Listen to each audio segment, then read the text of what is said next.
Bedir, bir savaş değildi. Bir toplumun hayatta kalıp kalamayacağının sınandığı bir eşikti. Bu yüzden soru şu değildir: kim haklıydı? Asıl soru şudur: kim geri çekilme şansını çoktan kaybetmişti? Çünkü Bedir'e giden yol, bir meydan okuma ile değil, adım adım daralan bir zorunlulukla açıldı. Ekonomi sarsıldı, güvenlik kırıldı, itibar tehdit altına girdi ve sonunda iki taraf da artık geri dönemeyecekleri bir hatta yürüdü. Bu savaş neden başladı? Taraflar nasıl karşı karşıya geldi? Ve sonuçta Arap Yarımadası'ndaki denge neden bir daha eskisi gibi olmadı? Cevaplar çarpışma anında değil, ondan çok önce atılan adımlarda gizlidir. Hicretten sonra Medine'de kurulan düzen, dışarıdan bakıldığında yeni bir başlangıç gibi görünüyordu.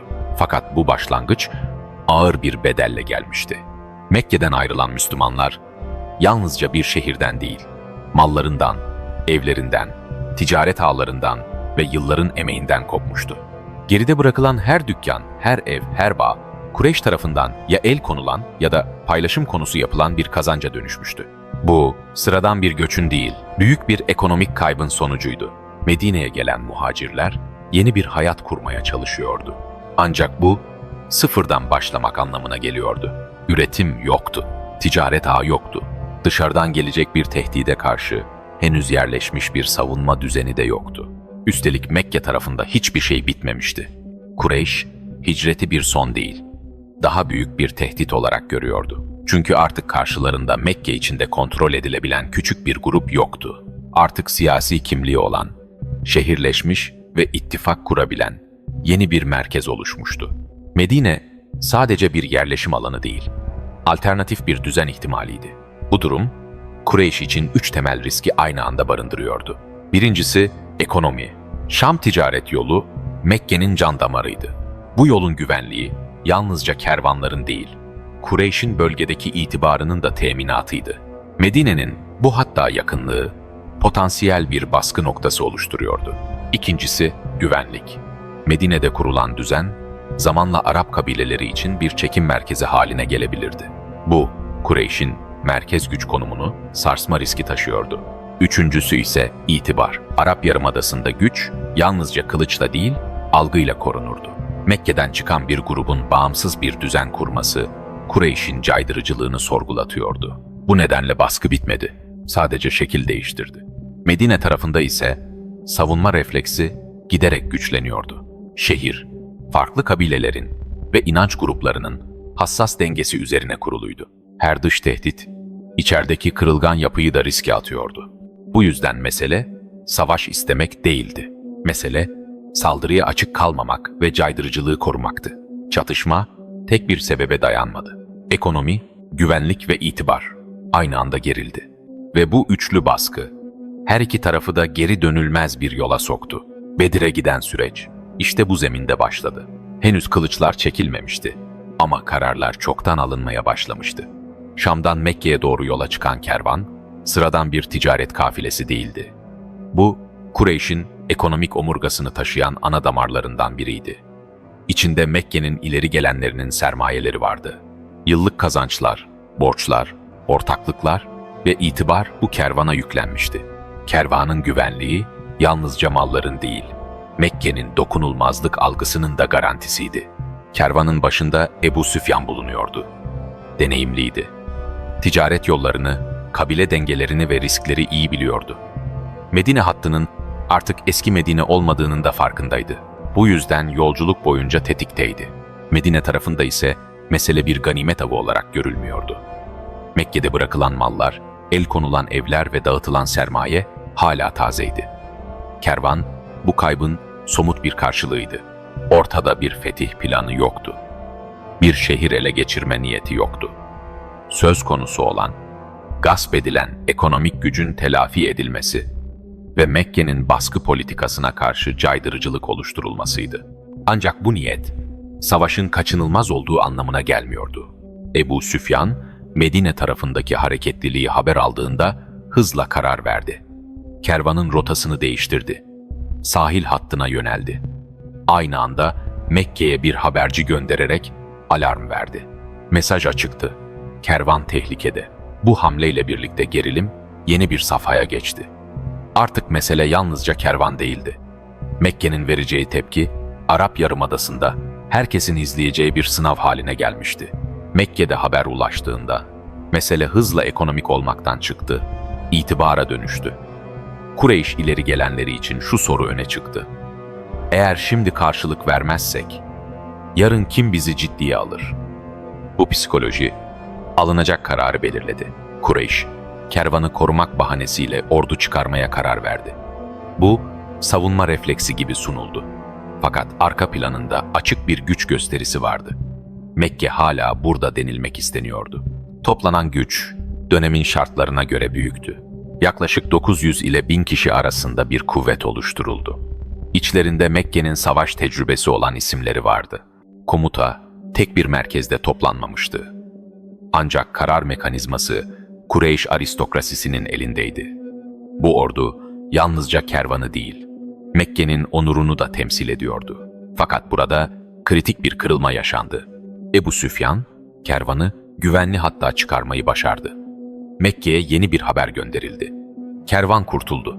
Bu noktada mantık şunu gerektiriyordu: ordu geri dönmeliydi. Ama dönülmedi. Çünkü artık mesele kervan değildi. Artık mesele Medine'ye karşı bir geri adım atılıp atılmayacağıydı. Bazı isimler geri dönülmesini savundu. Ancak baskın görüş ağır bastı. Yola çıktık, geri dönersek zayıf görünürüz. Mekke'nin itibarı askeri bir karşılaşmadan kaçınamayacak noktaya gelmişti. İşte bu karar anı, sürecin geri dönülmez hale geldiği eşikti. Bir tarafta başlangıçta savaş istemeyen, sınırlı bir ekonomik telafi niyetiyle hareket eden Medine, diğer tarafta kervan kurtulmuş olmasına rağmen itibar kaygısıyla yürümeyi seçen Mekke ordusu. Savaş artık planlanan bir hedef değil, yanlış adımların üst üste binmesiyle oluşan bir zorunluluk haline gelmişti. Ve iki taraf da bunu henüz tam olarak fark etmemişti. Medine'ye ulaşan haberler artık durumu netleştirmişti. Kervan meselesi başlangıçta sınırlı bir ekonomik hamle gibi görünse de Mekke ordusunun yola çıkmasıyla bambaşka bir boyuta taşınmıştı. Artık karşı karşıya gelme ihtimali teorik bir risk değil, fiili bir gerçeklik haline geliyordu. Bu noktada karar tek bir kişinin iradesiyle alınamazdı. Hazreti Muhammed Medine'de istişareye başvurdu. Bu bir formalite değildi. Ortada yeni kurulmuş bir toplum vardı ve alınacak karar yalnızca askeri değil, siyasi ve ahlaki sonuçlar da doğuracaktı. Muhacirler konuştu. Onlar Mekke'de mallarını, evlerini, geçmişlerini bırakmış insanlardı. Bedel ödemeye alışkındılar. Bu yolun risklerini biliyorlardı. Ancak asıl belirleyici olan Ensar'ın tavrıydı. Çünkü Medine'deki yeni düzen onların iradesiyle ayakta duruyordu. Yapılan biat, Mekke dışından gelen bir topluluğa sınırsız bir savaş taahhüdü içerip içermediği açısından yeniden düşünülmeliydi. Ensar bu noktada net bir duruş sergiledi. Söylenen sözler, hukuki bir maddeden çok bir kader ortaklığı beyanıydı. Biz seni şehirlerimize davet ettik. Barışta yanında olduğumuz gibi zor zamanda da yanındayız. Bu ifade sürecin tonunu değiştirdi. Artık mesele çıkalım mı, çıkmayalım mı sorusundan çok geri çekilmenin bedeli ne olur sorusuna dönüşmüştü. Medine'de oluşan kanaat şuydu: eğer bu noktada geri durulursa Mekke'nin baskısı artacak, Medine sürekli tehdit altında yaşayacaktı. Çatışma aranmıyordu. Fakat kaçınılmaz hale gelmişti. Karar bu çerçevede alındı. Bu karar bir fetih kararı değildi. Bir saldırı niyeti taşımıyordu. Bu, yeni kurulan bir toplumun varlığını koruma refleksiydi. Medine'den çıkış işte bu bilinçle gerçekleşti. Yol Bedir istikametine yöneldi. Bedir rastgele seçilmiş bir nokta değildi. Burası Mekke ile Şam arasındaki ana ticaret yollarından birinin üzerinde bulunuyordu. Aynı zamanda çöl geçişlerinin kesiştiği, su kaynaklarıyla öne çıkan stratejik bir alandı. Çevresindeki kuyular, bölgede konaklamayı mümkün kılan nadir imkanlardan biriydi. Çölde su yalnızca bir ihtiyaç değil, bir üstünlük unsuruydu. Bu nedenle Bedir, iki taraf için de kritik bir eşikti. Kim bu noktayı kontrol ederse, hareket kabiliyetini ve dayanma gücünü elinde tutacaktı. Medine tarafından gelen grup, bu coğrafi gerçeğin farkındaydı. Kuyulara yakın bir noktada konumlanma kararı alındı. Bu, savaşın gidişatını doğrudan etkileyecek bir stratejik hamleydi. Artık tablo netleşmişti. Bir tarafta sayıca üstün, donanımlı, itibar kaygısıyla yürüyen bir Mekke ordusu. Diğer tarafta sınırlı imkanlara sahip fakat bulunduğu noktayı ve neden orada olduğunu bilen bir Medine topluluğu. Bedir, bu noktadan sonra yalnızca bir karşılaşma alanı değil, kararların, hataların ve zorunlulukların üst üste geldiği bir sahne haline gelmişti. Ve artık geri dönüş yoktu. İki tarafta tarihin kendilerini aynı noktada buluşturduğunu fark etmişti. Gece çöktüğünde Bedir, gündüz olduğundan çok daha ağır bir yer haline geldi. Gündüz güneşin kavurduğu kumlar, gece serinliğinde sessizleşmişti. Kuyuların çevresinde hafif rüzgarlar dolaşıyor, ateşlerin cılız ışıkları çöl karanlığında titreşiyordu. Bu, sıradan bir gece değildi. Sabah, herkesin hayatını ikiye bölecek bir sabaha açılıyordu. Medine tarafında sayı azdı. Bu gerçek, kimsenin inkar etmeye çalıştığı bir şey değildi. Herkes, karşılarında kendilerinden kat be kat kalabalık bir güç olduğunu biliyordu. Bu bilgi, korkuya değil, ciddi bir farkındalığa dönüşmüştü. Sessizlik, panikten değil, yoğunlaşmadan kaynaklanıyordu. İnsanlar az konuşuyor, yapılan her hareket ölçülüyordu. Bu topluluk, bir ordu disipliniyle değil, bir sorumluluk bilinciyle ayakta duruyordu. Mekke tarafında ise tablo farklıydı. Sayı fazlaydı, donanım üstündü. Fakat birlik duygusu aynı ölçüde güçlü değildi. Kimi gerçekten savaş için gelmişti.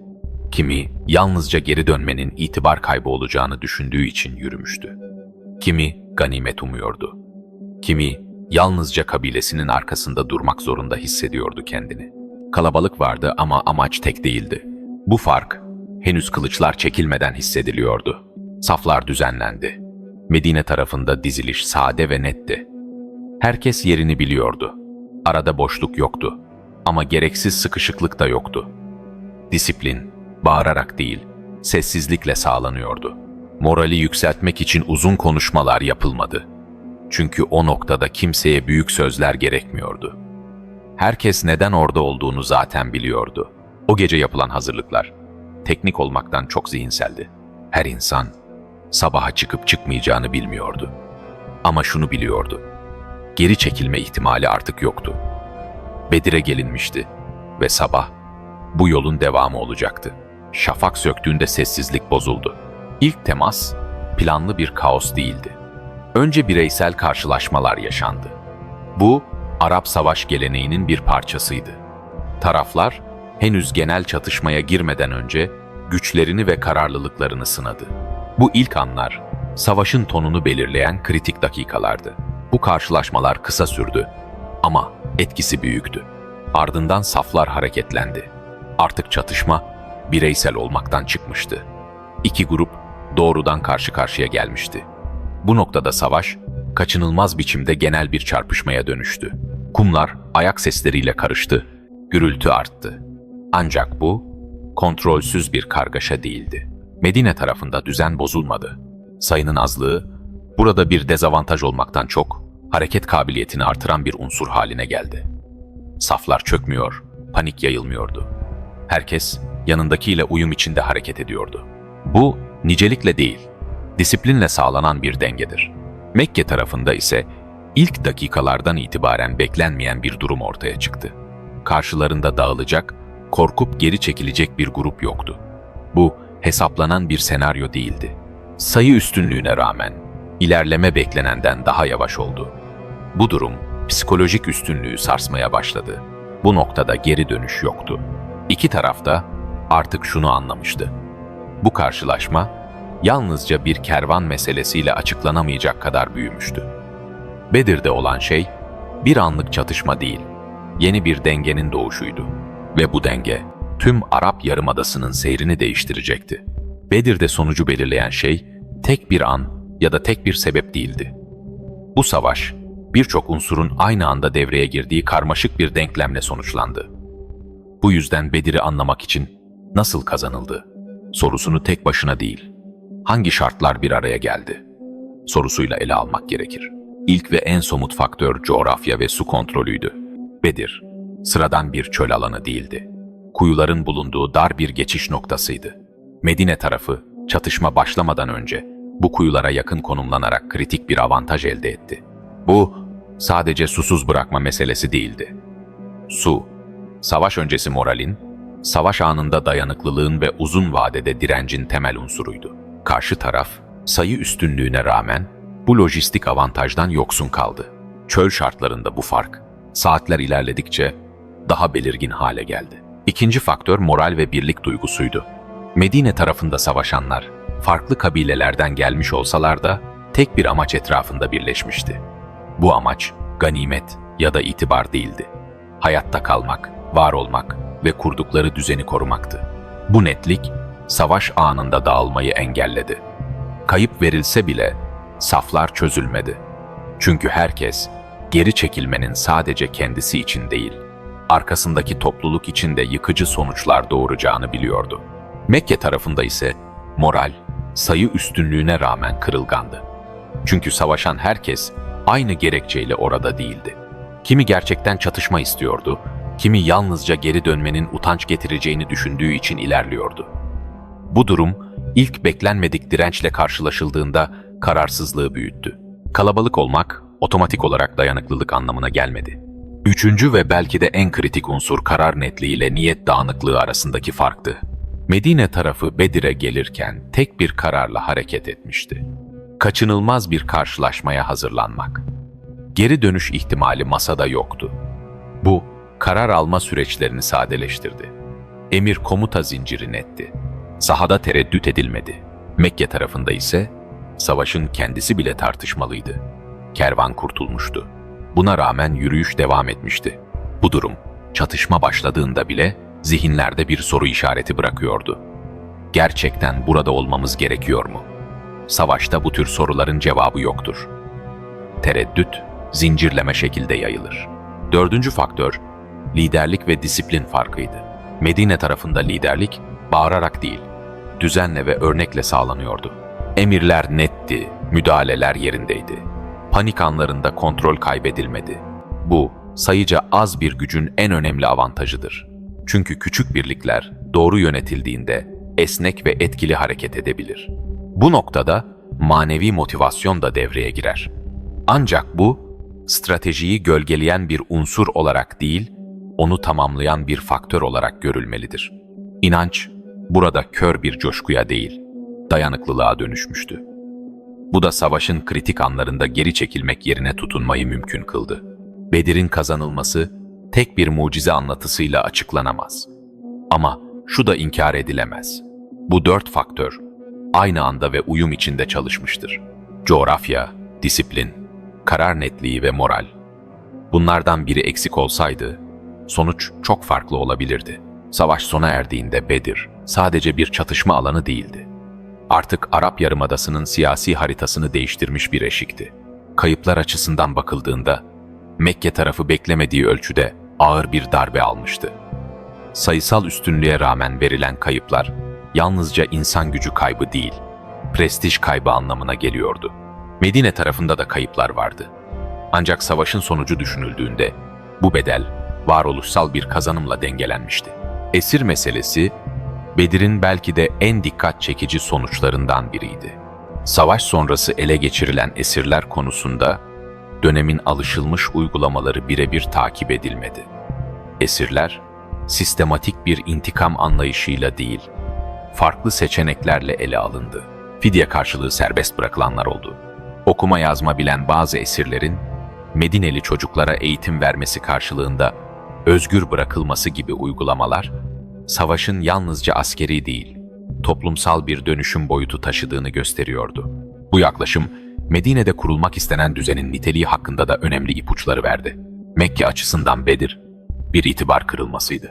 Uzun yıllar boyunca ticaret yollarını kontrol eden, siyasi ağırlığı tartışılmaz görülen bir merkez, ilk kez bu denli açık bir şekilde sarsılmıştı.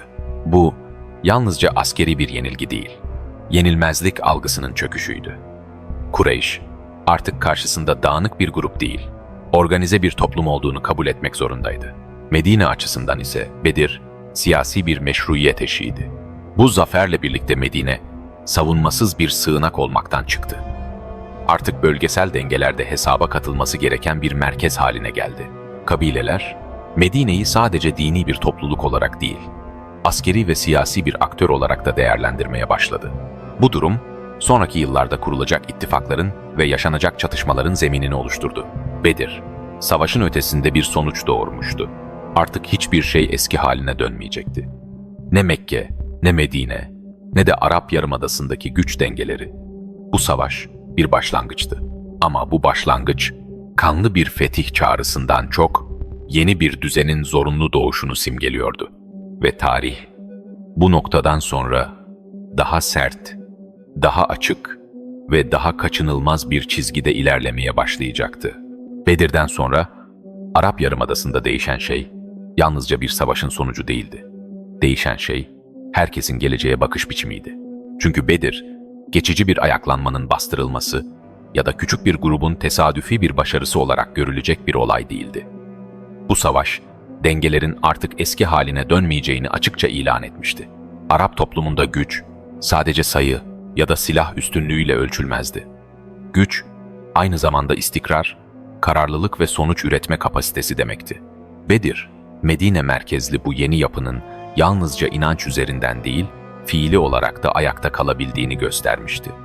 Bu durum, taraf olmayan kabilelerin bile bakışını değiştirdi. Birçok kabile için artık soru şuydu: bu hareket yok olur mu? Değil, bu hareketle nasıl bir ilişki kurmalıyız? Bu zihinsel kırılma, Bedir'in en kalıcı etkilerinden biriydi. Mekke açısından tablo çok daha sarsıcıydı. Kureyş, yalnızca asker kaybetmemişti. O güne kadar Arap Yarımadası'ndaki caydırıcı merkez olma konumunu da ilk kez ciddi biçimde sorgulatmıştı. Ticaret yollarının güvenliği, ittifakların sadakati ve Mekke'nin dokunulmazlığı fikri artık eskisi kadar sağlam değildi. Bu, özellikle Mekke ekonomisinin bel kemiği olan Şam hattında büyük bir tedirginlik yarattı. Artık Mekke-Medine hattı sadece fikirsel bir rekabet alanı değil, açık bir gerilim hattı haline gelmişti. Bu gerilim, ani bir intikam refleksiyle değil, uzun vadeli bir hesaplaşma süreciyle ilerleyecekti. Mekke, Bedir'i unutmayacaktı ama aceleci davranmanın bedelini de görmüştü.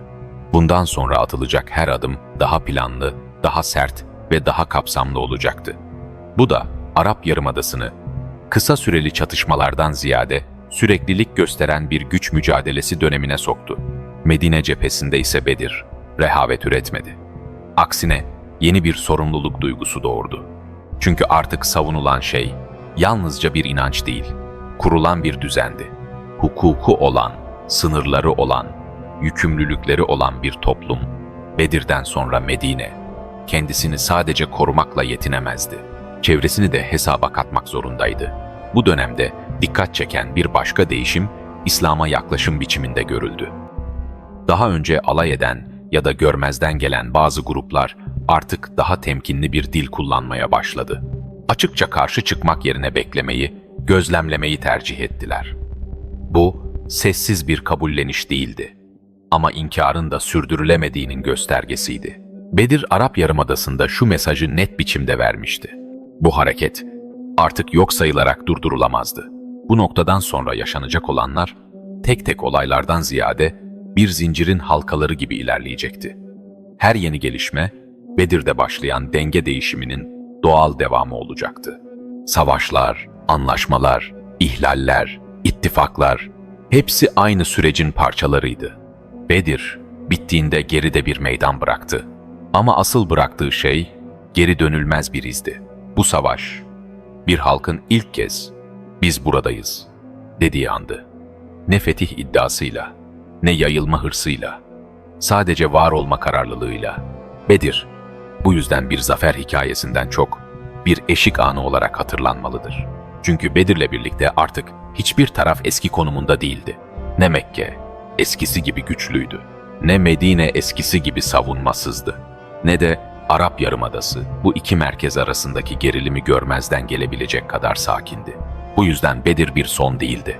Asıl mücadele şimdi başlıyordu. Ve tarih, bundan sonra yaşanacak her karşılaşmayı, her çatışmayı, her kararı Bedir'in gölgesinde yazacaktı.